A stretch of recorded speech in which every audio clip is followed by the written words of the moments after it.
ambaye ameweza kufika katika ibada hii. Ni asante kwa majira ya neno lako lili hai.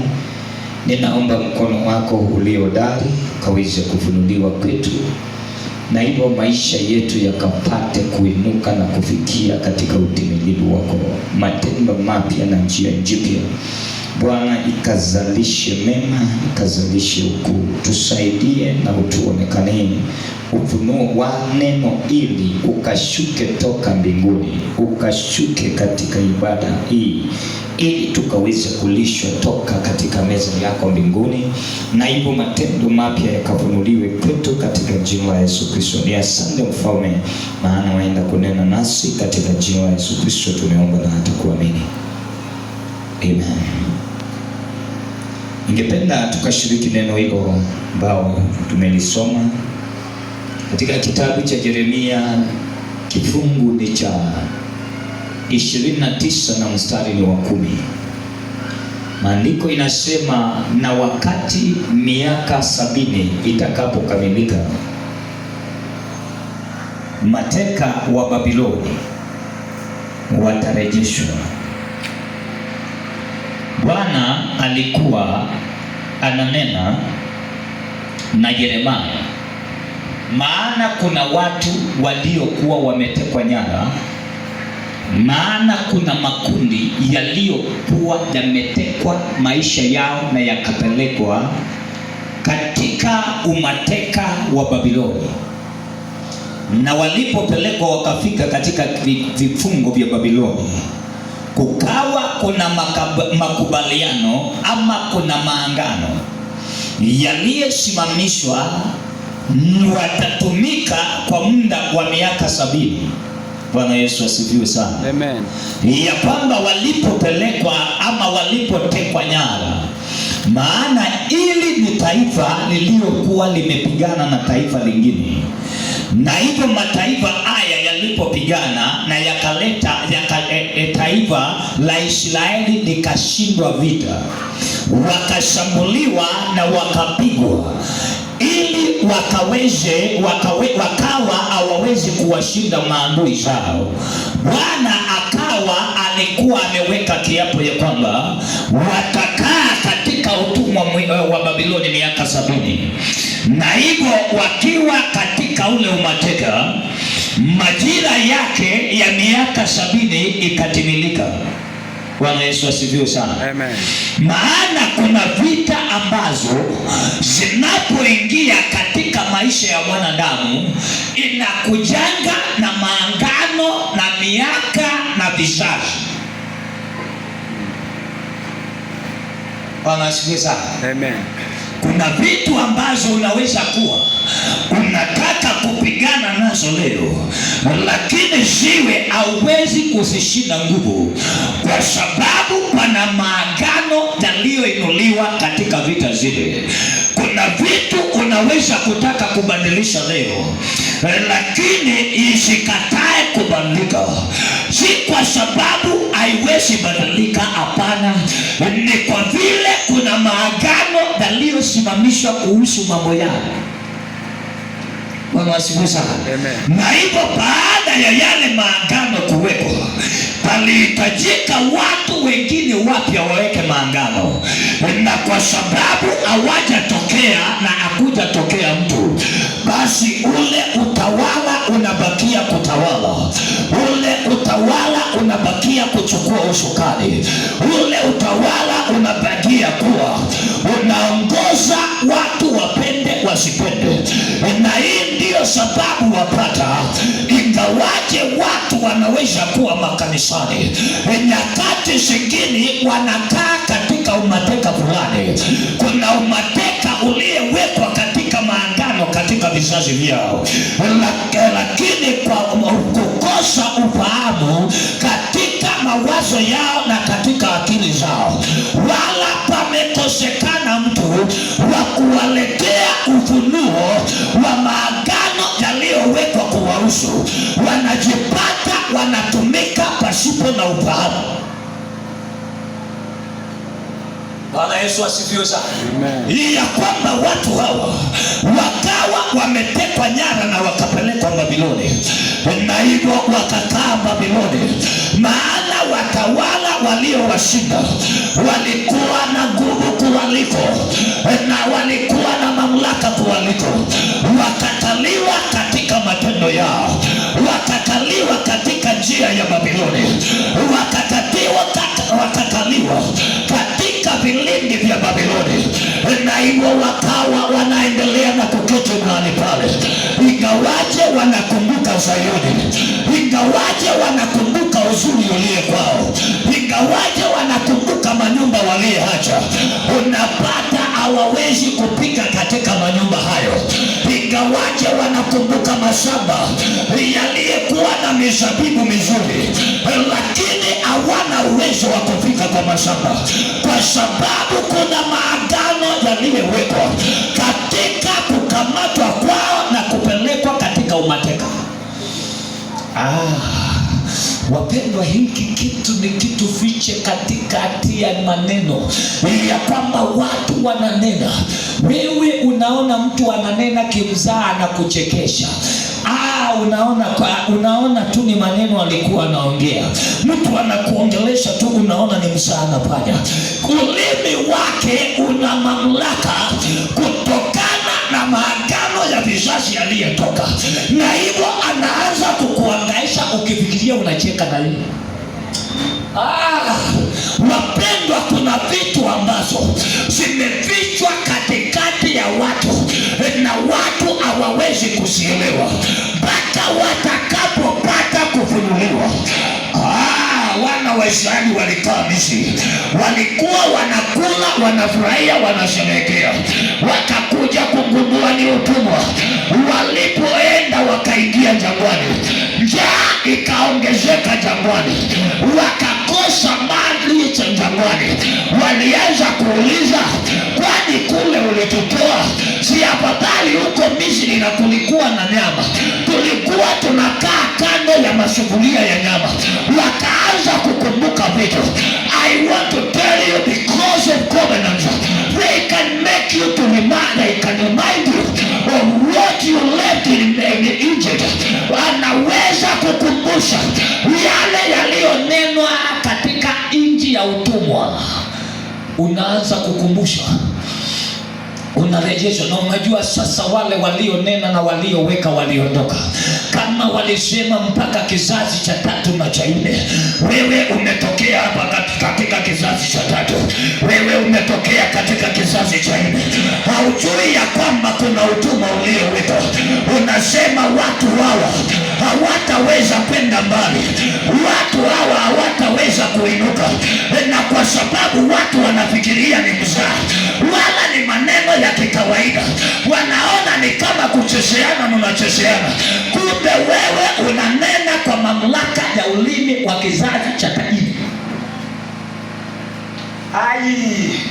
Wapendwa, hii haitatenda kazi katikati ya wapendwa. Hii haitatenda kazi katikati ya madhabahu haya. Ninataka kutangaza leo kwa jina la Yesu ya kwamba kila mamlaka yaliyowekwa na vifungo vilivyowekwa kukalisha watu katika nchi ya Babiloni. Ukisoma katika kitabu cha Zaburi, unaona wakisema waliketi kando ya mito ya Babiloni. Yaani wameketi kando ya mto, wanafikiria kwao Zayuni, wanalia. Na ndiyo sababu Daudi akasema ya kwamba, na kwa nini moyo wangu umeinama? Yaani ninaambiwa niimbe nyimbo ambazo ni za Zayuni, na ninaambiwa niimbie Babiloni. I tell you, hatutaimbia mapepo nyimbo za Mungu, hatutaimbia wachawi nyimbo za kuabudu. We will not do it until we are set free and the generations are set free. Bwana Yesu asifiwe sana. Akaketi kando ya mito ya Babiloni, akainama, moyo wake ukainama. Moyo wake ukamwinamia Bwana. Akauliza, ni mpaka lini tutakaa Babiloni? Tunaambiwa tuimbe nyimbo za Zayuni, tunaambiwa tuimbe nyimbo za ushindi, tunaambiwa tuwaimbie nyimbo za Mungu wetu, tunaambiwa tuwaimbie nyimbo za ibada zetu. akaangalia akasema, hapana, we will not sing the songs of praise of our God because we are in the land of captive. Ya kwamba majira ya kuondoka katika nchi ya utumwa ikawadia na ikaondoke. Ninataka nikwambie leo, wakati miaka 70 ilipokamilika, wakati muda ulipokamilika, I feel in the spiritual realm there is an end of time of captivity in someone's life. Hallelujah. Amen. Ya kwamba kuna mwisho, tunafikia mwisho wa umateka wa maisha ya mtu aliyekamatwa mateka. Hakujua ya kwamba amekamatwa mateka, na wengine wamejua na wanaelewa, wamejaribu kutoka, wameshindwa na kutoka, wengine wameshindwa nguvu na maadui zao. Ningependa nikaseme leo ya kwamba majira na nyakati ya kuondoka Babiloni imekamilia, ya kwamba majira na wakati wa kutoka Babiloni na katika vifungo vya Babiloni, wakati wa kuondoka katika ngome zao umewadia. Miaka 70 yetu imefika. Hallelujah. Amen. Ya kwamba miaka 70 ya kukaa katika mateso. Ninataka ninene leo ya kwamba madhabahu haya yamekaa kuvinyiliwa miaka mingi. Mwaka wa 70 unaingia leo. Na ninaondoka. Hata kama mtaenda nitawaacha hapa. Nitaacha mimi. Mwaka wa 70 ukiingia, hata mtu angaliangi watoto. Umeshawaiona kama kimeumana? Kikiumana unakuta mtu anakimbia tu kwanza aipige nje. Hallelujah. Amen.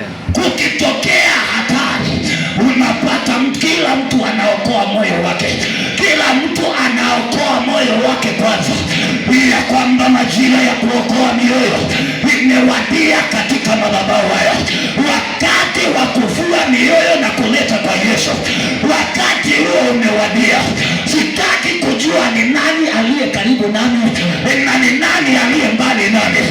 Kinachohitajika ni kuanza kukamilisha yale yaliyowekwa kwa ajili ya ufalme wa Mungu. Bwana Yesu asifiwe sana. Amen. Akawaambia, baada ya miaka 70 sasa nitakuja kutimiliza mipango miema. Hebu soma hapo. Yaani sasa nitakuja kutimiliza. Miaka 70 imekamilika. Sasa nitakuja kutimiliza yale mawazo mema na mipango miema. Ya kwamba baada ya kukaa Babiloni, watu waliyekamilisha Babiloni na vizazi na uganga na uchawi,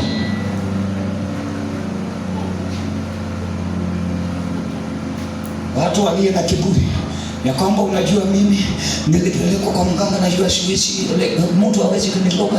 Wale waliye na kiburi ya kwamba kwetu ukoo wa kwetu uko njia hii, I tell you the time to come out of those bondages has come. Ya kwamba umateka wa kuenda ukizamisha maisha ya watu.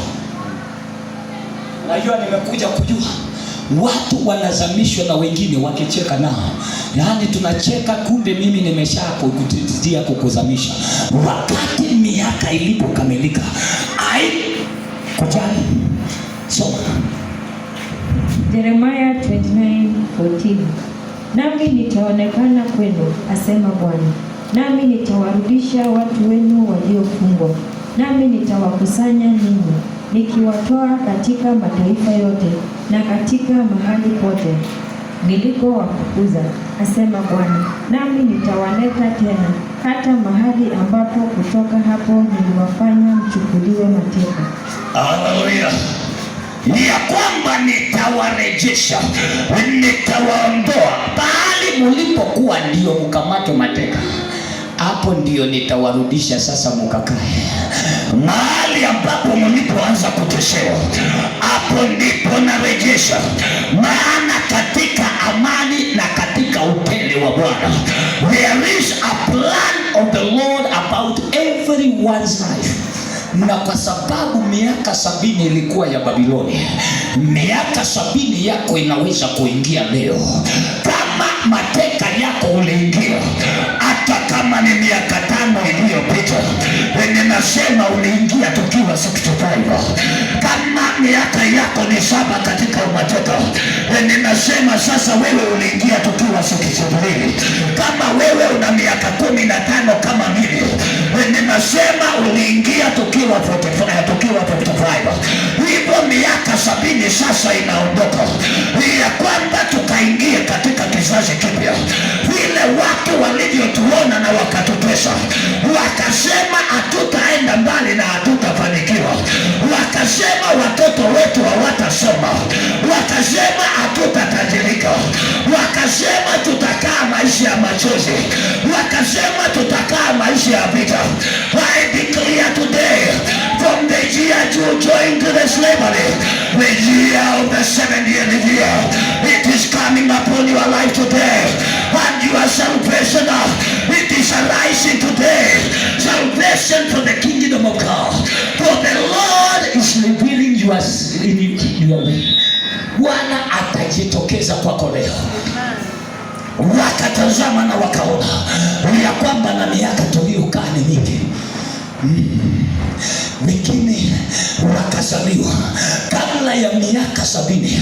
Kuna wale walioingia katika utumwa wakaenda Babiloni, wakakufia Babiloni, si kwa sababu walikuwa wanakusudia kukufia Babiloni, lakini miaka yao ikasonga ikakatika.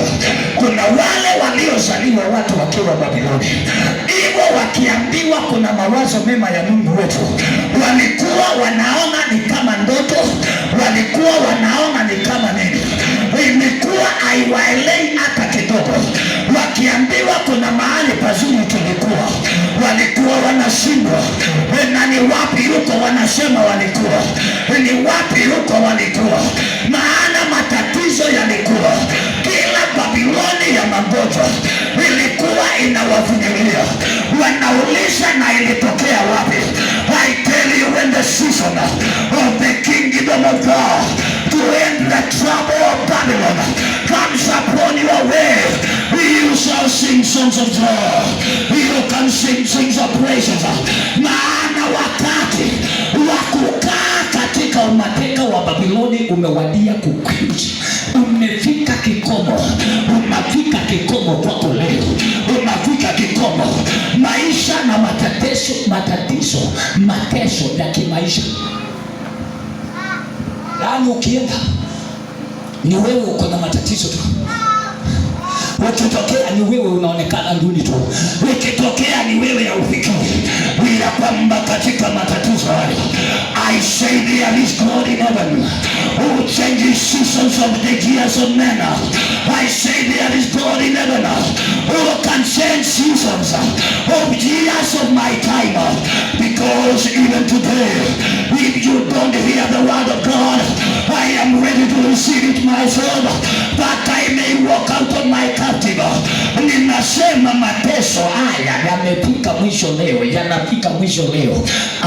Hii kukimbizwa, unalala usiku, unazunguka usiku wote ukikimbizana na watu na ukikimbiza watu. I tell you, this captivity of sorcery and the witches must come to an end. Bwana Yesu asifiwe. Amen.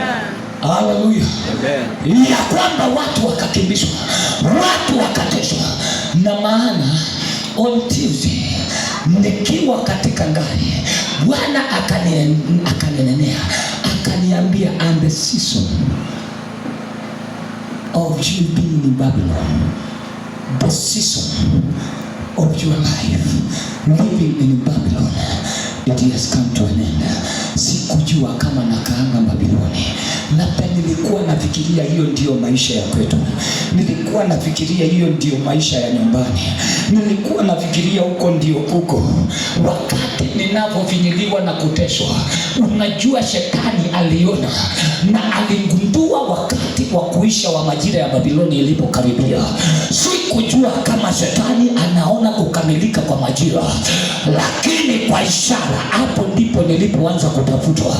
Wakati kulipoonekana katika hano, I am coming to change the kingdom that has been ruling for years and generations. Walianza kutafuta njia ya kuniondoa katika mwongozo. Na hivyo kwa majira yale ndio kulianza kutokea kazi zilizo na pesa. Leo hii singekuwa nikihubiri hapa, hii ujumbe ningekuwa nikihubiria watu ambao mwisho wa mwezi watanipea pesa. Bwana siweza. Ningekuwa nikitangaza injili hii kwa watu ambao nikikamilisha mwisho wa mwezi, haleluya, ninapewa pesa. Kumbe si pesa ilikuwa natakiwa. Haleluya. Kumbe si mapato yalikuwa yameandaliwa. Ni mwisho wa kukaa Babiloni ilionekana. Aja. Kumbe shetani anaweza kujua siku zikikaribia za kukombolewa kwako, na anaweza kukuletea mipango ya kukukalisha Babiloni. He can give you a new contract. Hallelujah. Amen. Baada ya contract ya 70 years kuisha, anaona hao wanakuja kuondoka, anataka kusaini a new contract.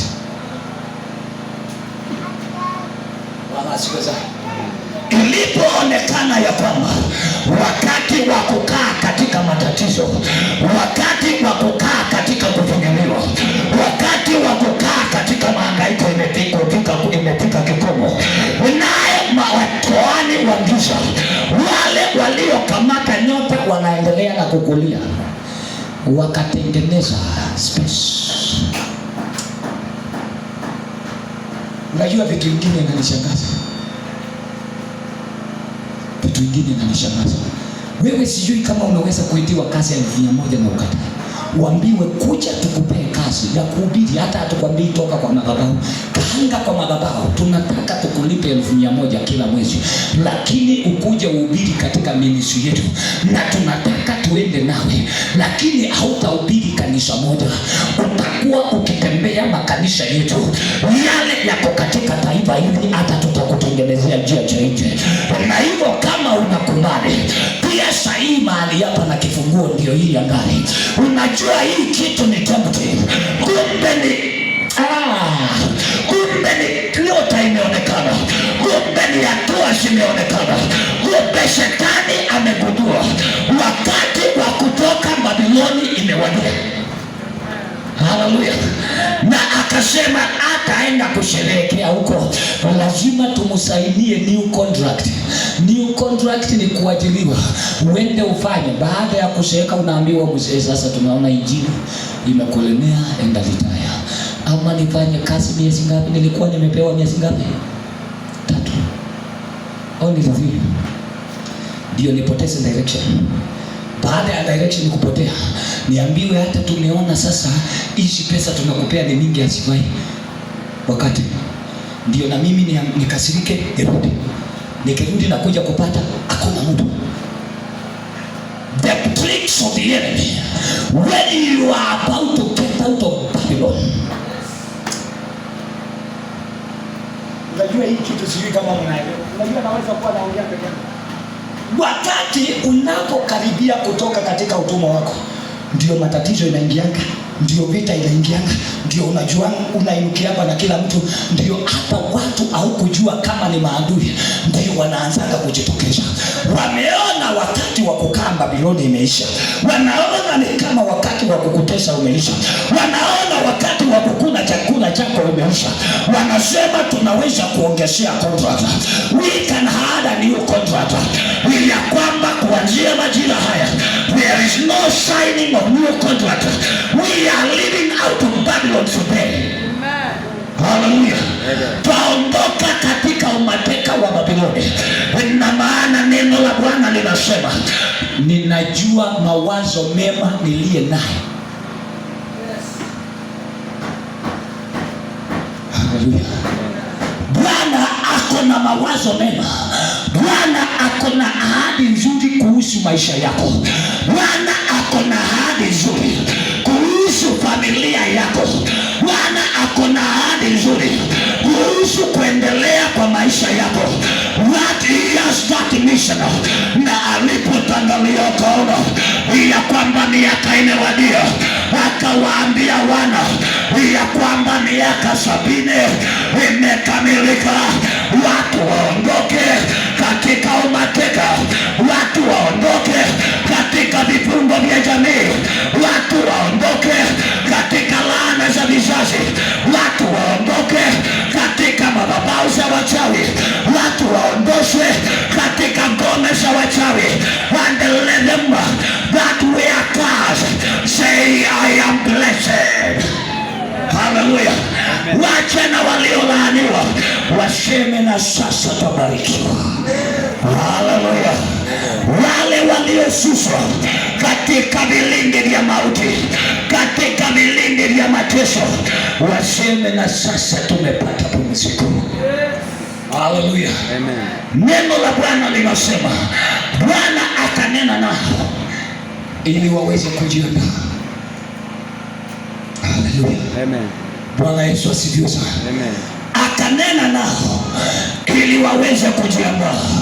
Na Biblia inasema ukisoma katika kitabu cha Zaburi 126 na mstari wa 1, maandiko inasema na wale waliokaa Babiloni waliondoka. Walipoondoka Babiloni waliona ni kama ndoto. Walipofika katika nchi zao hawakuamini kama ni wao wametoka, hawakuamini kama ni wao wameondoka. My Father, I pray today, may this word come upon my life, may this word come upon this ministry, ya kwamba vipigo tuliyepigwa na makoani waliotuteka nyara watuangaishe, ndio tukuje kuaibika na wakatutusi katika uzee. May you bring them into shame. Waaibishwe sasa. Hallelujah. Amen. Waliowekwa ndio watuangaishe tuseekee njia. Imagine kuna mtu anakula nguvu zako akingojea usiike ndio aende akakuongelesha maneno ya kukulenjeka. Kulisange mbona ulikuwa unajifanya sini ndio wale watu walikuwa mnasema umeokoka.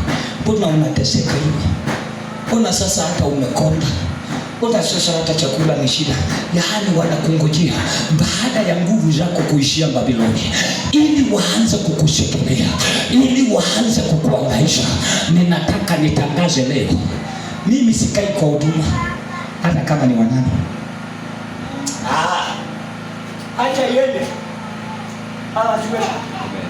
Unajua tukifika mbinguni sitaulizwa bibi yako wapi, sitaulizwa watoto wako wapi. Biblia inasema na kila ngoti litapigwa na kila ulimi utakiri Yesu ni. Sijaambiwa ni ulimi wa wangu na wa watoto. Si wangu na bibi, si wangu na familia. Hapana. Kila ulimi utapigwa, utakiri. Kila goti litapigwa. Hapo hakutakuwa na chembe. Bwana asifiwe sana.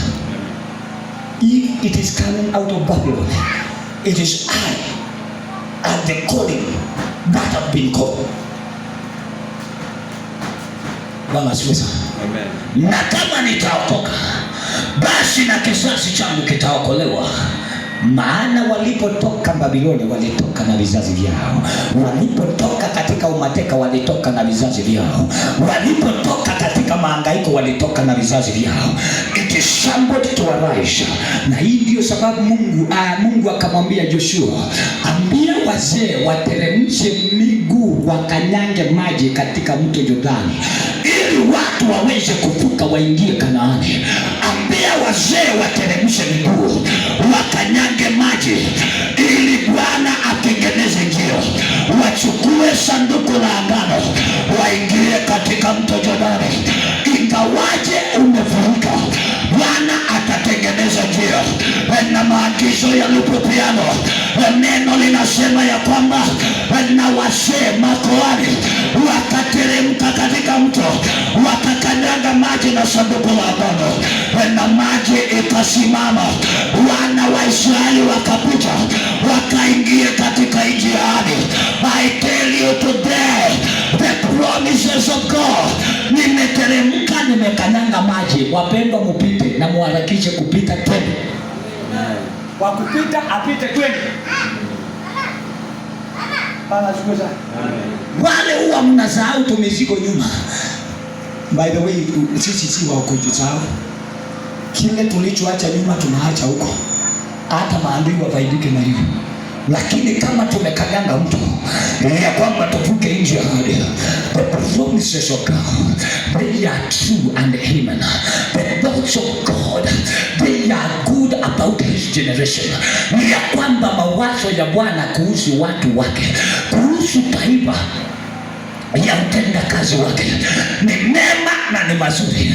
Na hivyo yale mawazo mema yakiingia, ninataka nikwambie, mema yakija hautakumbuka mambo ya kale, hautakumbuka vitu ulizoziacha Babiloni, hautakumbuka vitu ulizoziacha ng'ambo ya mto.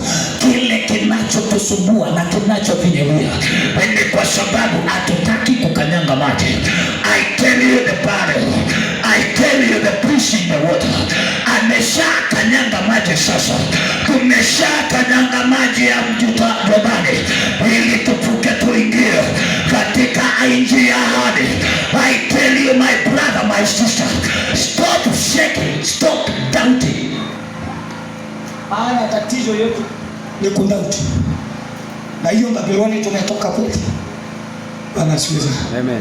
Ukitoka hapa unasema na hiyo Babiloni kweli tumeondoka, unaanza kukumbushwa tu matatizo, unaanza kupata tu vitu.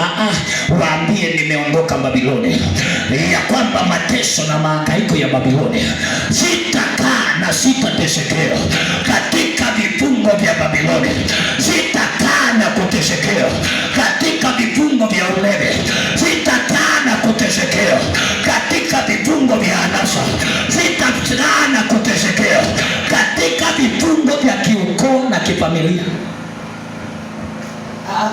Sitasekea mimi nimeenda. Bwana asifiwe sana. Amen. We have to arise and come out of this. Maana neno la Bwana linatangaza kuachiliwa huru kwa mateka waliekaa Babiloni, ya kwamba Babiloni ya kwako. Unajua hii ilikuwa ni Babiloni ya huko, lakini wewe uko na Babiloni ya kwako. Sasa sijui kama unaiona Babiloni ya kwako, mahali kuliko na minara mizuri, mahali kunakoonekana kulijengwa, mahali kunakoonekana ni kama kuna miji, lakini unapoingia mahali pale unapata ni mateso na kulia. Mahali kulikoonekana ni kama kuna furaha, unapoingia pale unapata ni mateso. Mahali kulikoonekana ni kama kuna kufaulu, ulikoingia ukapata ni kufinyiliwa na kuteswa. That is the Babylon that you have to come out of there. That is the Babylon that the Lord has to deliver your life out of it today. Hallelujah. Bwana Yesu asifiwe. Amen. Bwana Yesu asifiwe. Amen. Ya kwamba katika vifungo vya Babiloni Bwana akasema, na baada ya miaka 70 mimi ninaamini kanisa hili, hiyo miaka tumekaa katika umateka na kuzuiliwa imetosha. Hiyo imetosha. Hiyo miaka tumekaa katika vita, kuinukiana, kutesana na kuhinyuliana. Kila mbinu iliyotumika ya kutuchochea na kutuzamisha haitatumika hapa tena. Tumetoka Babiloni.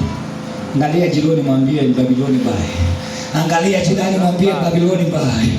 Mwambie Babiloni bye. Babiloni bye. Maana hatutaendelea na kuteswa. A time came when the sons of God were in trouble, and there was a silence from heaven, ya kwamba wana wa Israeli wakawa wanateseka na wakawa wanafinyiliwa na kukawa mbingu limenyamaza. Kunapoulizwa Mungu anasema nini, ikawa hakuna jawabu. Wakapatwa na kufadhaika, maana mateso yalikuwa yameongezeka na vita vilikuwa vimeongezeka. Ukisoma katika kitabu cha Ezra, watu hao wakamwendea Bwana, wakaenda wakamwambia wa makuhani, hapana, kulingana na mateso tunayoyaona, hii si mateso ya watu ambao ni wa Mungu. Bwana asifiwe sana. Amen. Bwana Yesu asifiwe sana. Amen. Wakakutana wakasemezana, wakasema na kufinyiliwa tunakoona si kufinyiliwa kwa watu waliotembea na Mungu. Wakasema lazima turudi, lazima tuende kwa katika nyumba ya Bwana, lazima turejee katika madhabahu ya Bwana. Nashukuru Mungu, maana wana wa Israeli nyakati zote walipopata vita hawakuenda kuuliza miungu ya mataifa, walikuwa wanarudi kutafuta kuhani. Wanamuuliza kuhani, sasa hata sisi tunaona hapa vile inaenda. Mungu aliondoka. Hawakuwa wanaenda, wanasema tunahitajika turejee.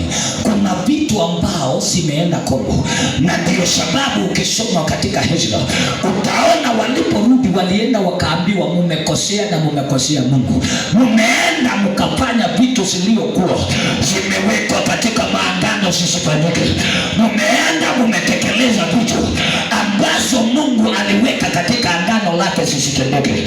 Ningependa nikwambie leo, hata kuishi kwako katika dunia hii kuna angano iko mahali ya Mungu. Si ati unaishi tu. Wacha kuona unikuishi tu. Hapana, kuna angano ya Mungu iko mahali.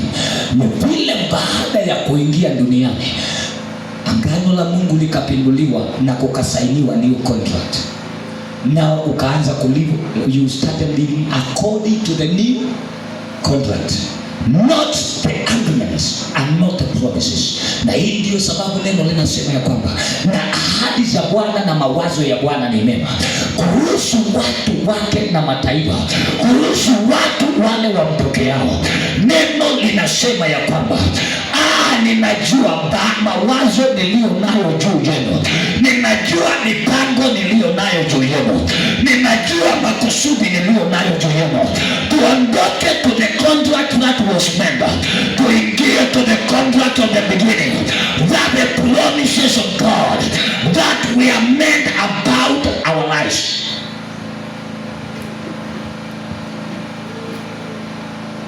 Hallelujah. Amen. Nasikia nikiambiwa nisome Psalm 67. Hebu nisomee hapo nisikie unasema aje. Psalm 67 verse 1.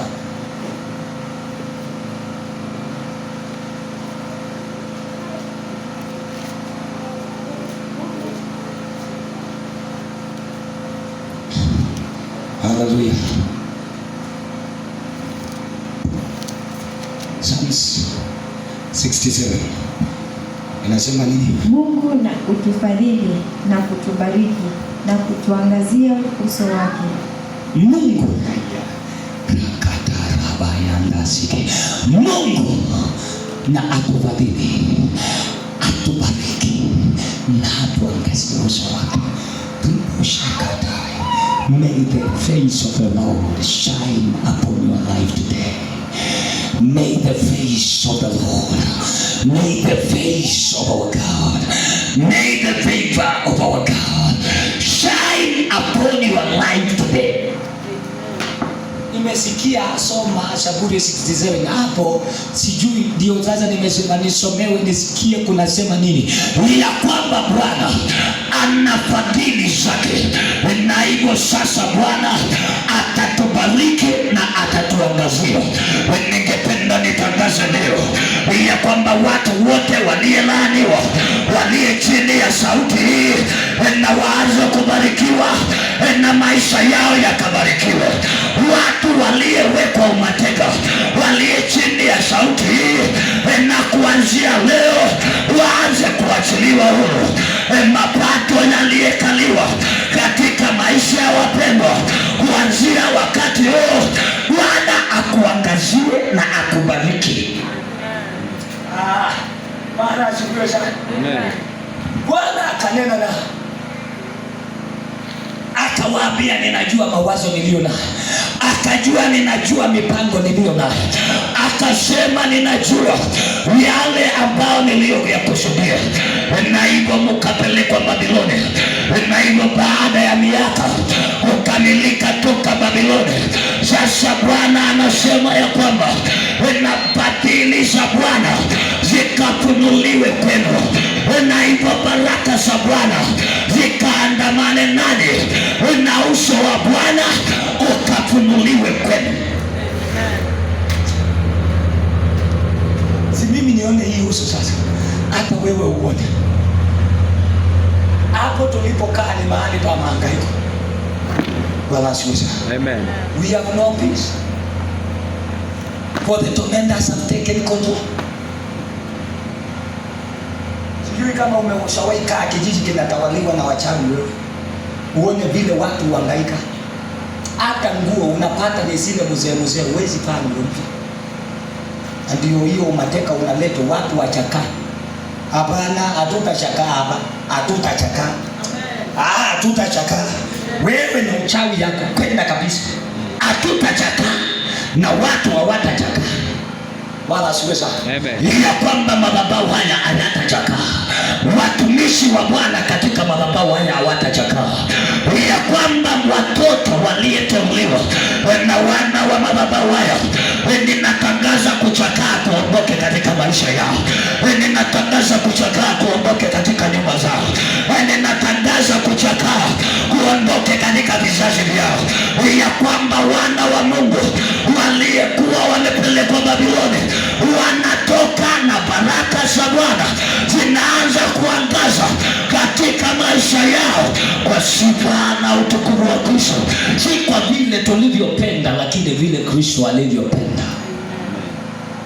Haleluya. Mateka yakaondoka Babiloni, na sasa tupokee. Hebu soma mstari unaofuata, ya kwamba Bwana atuondolee, yani atufariji, atubariki na atuangazie katika uso. Njia yake ijulike duniani, wokovu wake katikati ya mataifa yote. Hebu turudia. Njia yake ijulike duniani. Njia yake ijulikane duniani. Ya kwamba njia ya Bwana ijulikane duniani kupitia kwako. Ya kwamba watu wamjue Mungu kupitia kwako. Ya kwamba watu wasione baraka za Mungu kupitia kwako. Ya kwamba watu waokolewe kupitia maisha yako.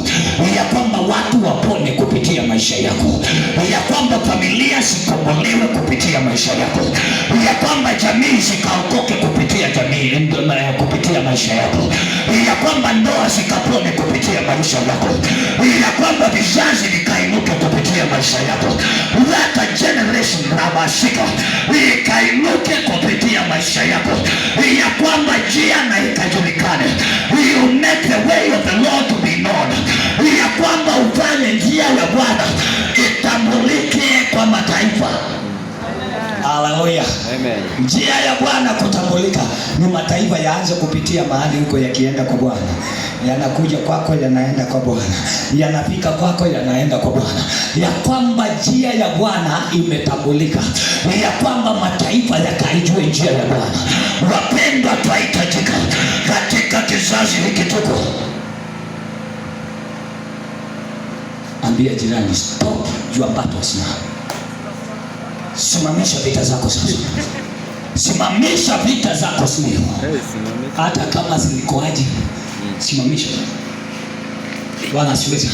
Amen. Maana mahali hapa pametengenezwa kuwa mahali pa watu kujua njia, mahali pa kuokoa mioyo na kuleta kwa Bwana, mahali pa kutumikia Mungu. Na hivyo watu watajua kupitia mahali huko. Psalms 106:7. Alafu tumalizie pale. Psalms 106:7. Baba zetu katika Misri hawakufikiri matendo yako ya ajabu, hawakukumbuka wingi wa fadhili zako, wakaasi penye bahari ya Shamu. Endelea. Lakini akawaokoa kwa ajili ya jina lake, ayadhihirishe matendo yake makuu. Akaikemea bahari ya Shamu ikakauka, akawaongoza vilindini kana kwamba ni uwanda. Haleluya. Haleluya. Amen. Ya kwamba Bwana Watu hawa wakakosea Bwana na wakaenda katika utumwa, lakini kwa wingi wa faraja na wingi wa rehema akawakumbuka na akawatengenezea njia katika bahari. Na hivyo ndio neno linasema ya kwamba alimuonyesha Musa njia na wana wa Israeli wakaona miujiza. You are the Moses of today who will do miracle signs and the wonders in the work of God. Wewe ndiye Musa ambaye atakayetumika. Wewe ndiye Musa ambaye atakayeonyesha watu njia. Wewe ndiye Musa atakayesimama katika nafasi. Wewe ndiye utakayetangulia katika mapito. Wewe ndiye utakayesimama katika nafasi. Wapendwa, I want to encourage you that the work of the kingdom of God, it is not about when. Bwana asifiwe sana. Amen. It is about how. Bwana asifiwe sana. It is about how. The working of the kingdom is working. Ni kwa vile ufalme wa Mungu unavyotenda kazi. Kwa hivyo sasa twaenda kubarikiwa, twaenda kuinuka, twaenda kuangaza, na tutakapoangaza tutafanyika kuwa njia ya kujulisha mataifa. I want you to become a way. I want you to become a way. Jesus became the way to the kingdom of God. Jesus became the way to see the Father, and he made us to become the way to bring back people to him. Akatufanya tuwe njia ya kuleta mataifa kwake.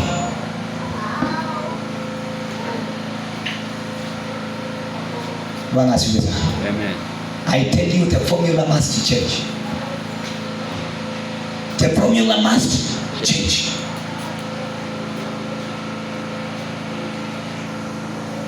Maana ninajua nyakati mingi kama watu walikutana, hawakukutana wakishuhudia Yesu sana, walikutana wakiulizana mambo yale ambayo yametendeka na vitu zilizopita na watu waliopitana na watu waliokosea. From today it is about telling one people about the way to the kingdom. Ni kuelezea watu kuhusu uzima, ni kuelezea watu kuhusu wokovu, ni kuelezea watu kuhusu vile watu watakavyoingia mbinguni, ni kuelezea watu jinsi watakavyoacha dhambi, ni kuelezea watu vile watakavyomtumikia Mungu, ni kuelezea watu vile watakavyojitolea. Imetosha ya Babiloni.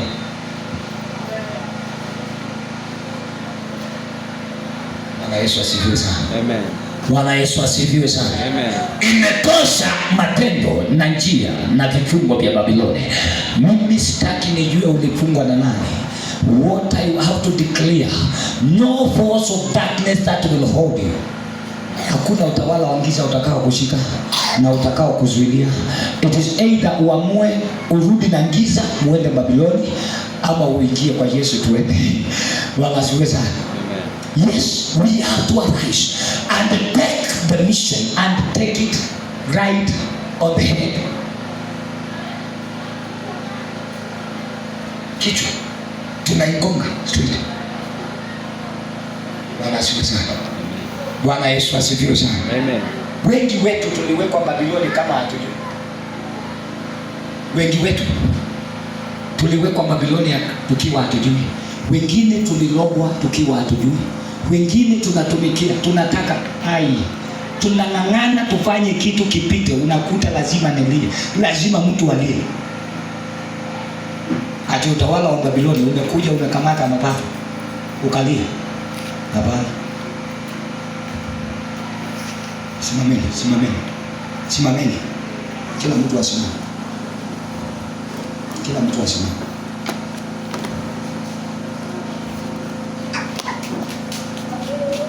Hatuwezi kuendelea na kukaa katika umateka wa Babiloni. Hii lazima tuondoke. This we must bring it out.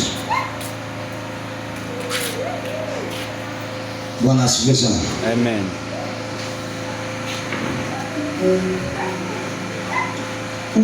Sikiza. Leo we are going na new formula. Maandiko inasema hivi, the Lord will punish with his sword the fierce, great and the powerful sword. Leave them grinding serpent. He will slay the monster of the sea in that day. Sing about fruitful failure. Tulisomee mstari huo wa Isaya 27.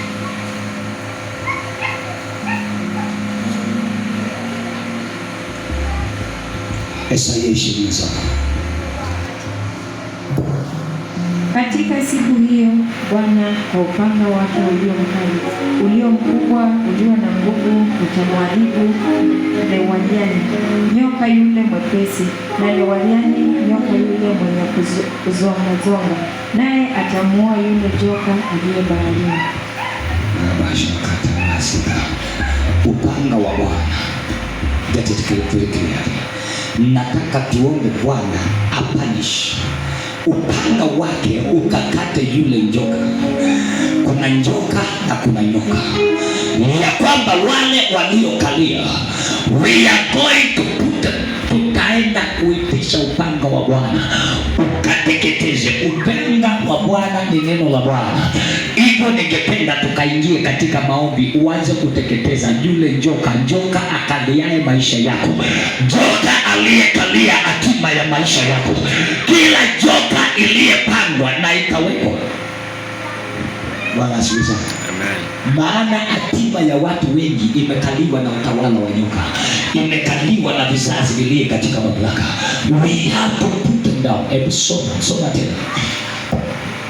Katika siku hiyo Bwana kwa upanga wake ulio mkali, ulio mkubwa, ulio na nguvu, atamwadhibu Lewaliani, nyoka yule mwepesi, na Lewaliani, nyoka yule mwenye kuzonga, naye atamuua yule joka aliye baharini. Nyoka mwenye kusonga. Kuna matatizo ukianza kupambana naye, badala ya yaondoke yanafanyana kusonga. Ukikaa kutulia yanarudi. Haleluya. Ukianza kuingia naye inakaa ni kama kutulia, ukikaa kuiachilia inakaa kurudi. Hiyo ni joka ya kusonga. Then kuna mtawala yule aketio katika bahari anaoitwa joka la bahari, ambaye huleta mahangaiko. Sasa ningependa uchukue upanga wa Bwana ili tuweze kuingia katika upole, ya kwamba tukaweze kusiharibu kazi za giza, ya kwamba tukaweze kuharibu utawala uliyekalia madhabahu, uliyekalia njia za watu, uliyekalia maono ya watu, uliyekalia hatima ya wateule, kila utawala wa nyoka uliyekalia njia za watenda kazi. I declare today, kila utawala kwa upanga wa Bwana uliye mkali na uliye hodari ukaweze kutekeleza kazi ambao ni ya kipekee. Oh my Father, ukaweze kutunja maagano yale yaliyowekwa yakakukalishe katika Babeli, vifungo vya Babeli ambazo zilizoletwa na matendo haya. Sasa nasikaanza kuondoka.